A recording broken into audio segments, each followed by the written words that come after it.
Birth and ডেটৰ কাৰণে কোনো ধৰণৰ আমি ফিজ ল'ব নোৱাৰোঁ আৰু ফিজৰ কোনো ধৰণৰ তেনেকুৱা ছিষ্টেম নাই। সেইকাৰণে আমি প্ৰত্যেকটো বাৰ্থ এণ্ড ডেট যিবিলাক চেণ্টাৰ আছে আমাৰ তাত আমি আমাৰ মোবাইল নম্বৰ দিয়া আছে যে কোনোবাই যদি আনঅথৰাইজ পইচা বিচাৰে তেতিয়াহ'লে আমাৰ লগত যোগাযোগ কৰিব। হয় চাওক, এইটো এই বিষয়টো আগৰ পৰা চলি আহিছে। ইয়াত যিজন ৰচ শইকীয়া নামৰ প্ৰথম কথা হ'ল সি ৰচ শইকীয়া 96ৰ পৰা এখন চিকিৎসালয়ত আছে।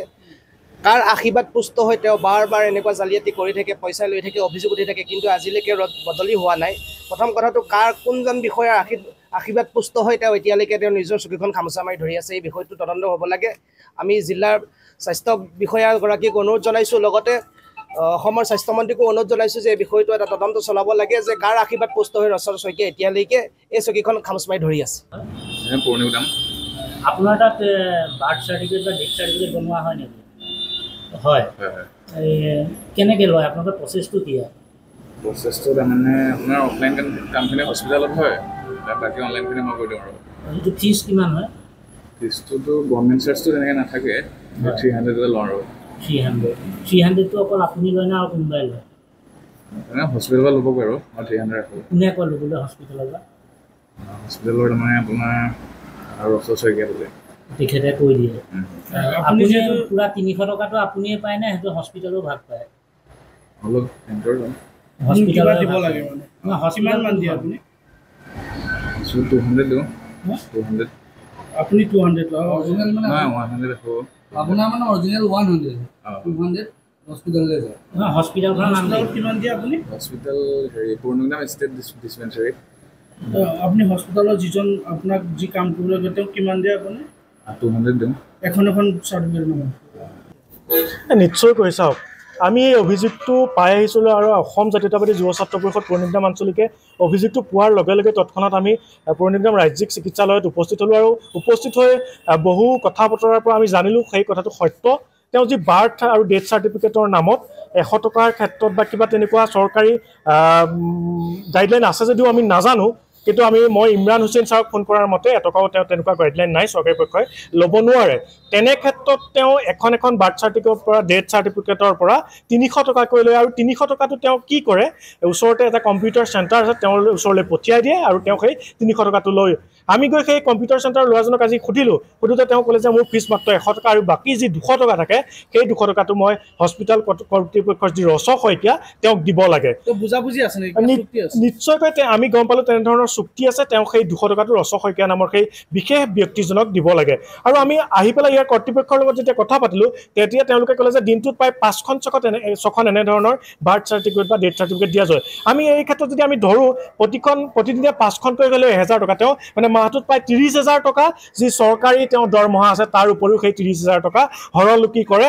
30,000 টকাটো তেওঁ মকামিলাৰ মাজেৰে বুজাপৰাৰ মাজেৰে সেই 30,000 টকাটো পকেটত ভৰায়। অতিকৈ লজ্জাজনক। আমি পুৰণি গুদামৰ এই চিকিৎসালয়ৰ কথা, ৰাজ্যিক চিকিৎসালয়খনৰ কথা আমি এই গম পাই অতিকৈ লজ্জাবোধ কৰিছোঁ, অতিকৈ লজ্জাজনক কথা। আমি তেওঁক সকীয়াই দিছোঁ আৰু আমি ইয়াৰ জৰিয়তে নগাঁৱৰ জইণ্ট ডাইৰেক্টৰগৰাকীও আমি অৱগত কৰিছোঁ এই ধৰণৰ যি আমাৰ কাৰ্যকৰ্তা আছে তেওঁক আমাৰ ইয়াত প্ৰয়োজন নাই, আমি তেওঁক এনেধৰণৰ কাৰ্য কৰি থকাৰ বিনিময়ত আমি তেওঁক ইয়াত থাকিবলৈ নিদিওঁ। আপুনি তেওঁৰ বিনিময়ত বেলেগ এগৰাকী ব্যক্তিক ইয়াত সংস্থাপন দিয়ক, যোগদান কৰক, আমি এইগৰাকী ব্যক্তি কিন্তু পৌৰ নিগমত থাকিবলৈ নিদিওঁ। ৰচৰাম শইকীয়া। আপুনি ইয়াত কোনটো পদত আছে? মই আছোঁ লেব টেকনিচিয়ান। হয়। এটা অভিযোগ উত্থাপন হৈছে যে আপুনি যি আমাৰ মৃত্যুৰ যি চাৰ্টিফিকেট দিব লাগে, সেই মৃত্যু চাৰ্টিফিকেটৰ নামত আপোনাৰ ইয়াৰ পৰা ধন লৈ আপুনি মৃত্যু চাৰ্টিফিকেট দিয়ে বুলি এটা অভিযোগ উত্থাপন হৈছে। নাই এইটো কোনে কৈছে? আপোনাৰ হয়নে নহয়? নাই, মিছা কথা এইটো। গভৰ্ণমেণ্ট ফিজ কিমান? তাৰমানে আমাৰ 100 টকা এটা গভৰ্ণমেণ্ট ফিজ আছে, 50 টকা গভৰ্ণমেণ্ট ফিজ, মানে ডেথৰ বাৰ্থৰ 50 টকা, ডেথৰ 100 টকা। আগৰ 10 টকা আছিলে, ডাইৰেক্ট 100 টকা কৰিলে। আৰু এতিয়া আৰু যিটো 5 টকাটো 50 টকা কৰিলে গভৰ্ণমেণ্টে।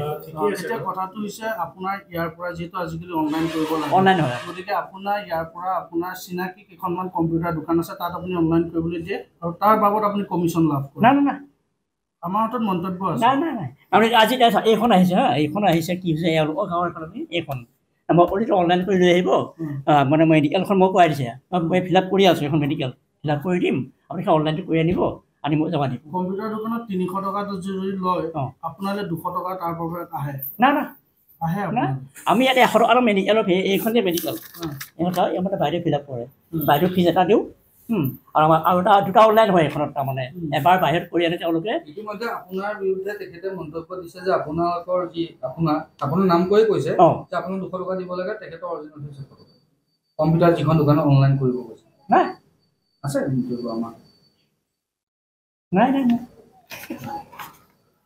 কথাটো মানে এনেকুৱা আমিতো জাতীয়তাবাদী যুৱ ছাত্ৰ গম পাইছো আমি আপোনালৈ ইয়াৰ আহাৰ আগতে ইমৰান হুছেইন ছাৰ নামেৰে সুধিলো প্ৰশ্ন কৰিলো যে এই ফিজটো আছে নেকি তেওঁ ক'লে যে বিনামূলীয়া 1 টকাও ল'ব নোৱাৰে যিটো 10 টকাৰ কথা কৈছে সেইটো আপুনি 1 টকাও ল'ব নোৱাৰে তাৰ বিনিময়ত আপুনি 100 টকাকে লৈছে প্ৰথম কথা আৰু দ্বিতীয় কথা আপুনি যদি 300ৰ কথা ক'লে অনলাইন এখন কাগজখন আপুনি তেওঁক ইয়াৰ পৰা প্ৰদান কৰিব লাগে যোনখন কাগজ সেই কাগজখন আপুনি অনলাইনৰ যোগেদি উলিয়াবলৈ কয় অনলাইনৰ খৰচ 100 টকা লৈ ল'ৰাজনে স্পষ্টকৈ কৈছে তাৰ বাবেও 200 টকা আপোনাৰ ৰচন নামৰ ব্যক্তিজনক তেওঁ প্ৰদান কৰিব বুলি স্পষ্ট মন্তব্য আছে আৰু দেখোন মই কওঁ মানে জাকিৰ বোলা মই জাকিৰ আছে মই চিনি নাপাওঁ তেওঁ 500 টকা লৈ গ'ল আপুনিতো 1500 টকা লোৱালৈকে আমাৰ তাত নাই আপোনাৰ ইয়াৰ কেইদিনমানৰ আগত ইয়াৰ ক্ষেত্ৰত আপুনি এখন মিটিং হৈছিলে নাই আপোনালোকৰ ইয়াত হয় পইচা বেছিকৈ লোৱাৰ কাৰণে আপোনাৰ মিটিং হৈছিলে নাই পইচা বেছি নহয় আপোনাৰ কি কাৰণে হৈছে মই কৈছিলোঁ আপোনাৰ এই আমাৰ চমুৱাৰ ওপৰত হৈছিলে কিবা এটা চমুৱা আমাৰ ষ্টাফৰে হয় কিন্তু মই জনামতে এই যোনটো ফিজ আছে ডেট বা আপোনাৰ জন্মৰ চাৰ্টিফিকেটখনৰ কাৰণে